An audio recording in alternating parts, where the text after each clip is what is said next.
starting with the blue bubble at the top, mental representations. And let's address that first question. How do we learn about the world? In order to learn about the world, we view or notice or observe how things look, smell, sound, taste, and feel.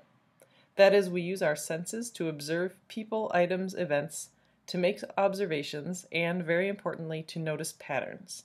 This is where viewing comes in. Viewing could be considered the use of our sense of sight.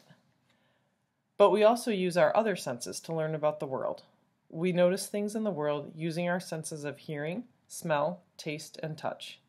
Then we notice repetitions and patterns of what observations tend to occur together, and we begin to group those together to make mental representations of the people and things around us. For example, when a baby observes his mother through his sense of sight, his mental images of her go together. One way to think about this is that we start a file folder of the observations that we understand go together. The infant also makes observations of his mother's scent and the smells associated with her, and uses those observations to create mental representations and puts them together in the file with the representations that he's made of how his mother looks. The infant also makes representations of the sound of his mother's voice and other sounds associated with her, and puts those in the file.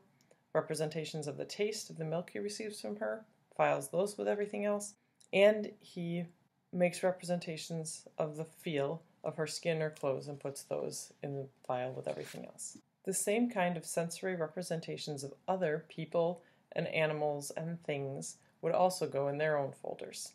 Then over time, the infant would also make connections or associations between the file folders or mental representations. Those connections can be built into complex associations that involve expected events and sequences called models or schemas.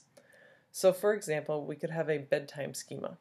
A young child might develop a bedtime schema that includes, for example, her mother has her say goodnight to her dog, gives her to her daddy, who rocks her in the rocking chair, where she has a view of the moon out the window, and she hears music from her mobile or her dad's stories and prayers and songs, and then she knows that the next event will be going to bed. As that bedtime schema happens over and over, night after night, the connections and associations among the items become stronger and stronger as the items and routine, or the components and connections, become more and more familiar. So that is how we learn about the world. We make sensory observations, we make mental representations, and we make connections between those representations. So we have just discussed the acquisition of mental representations, which is one necessary component in the development and acquisition of language and literacy.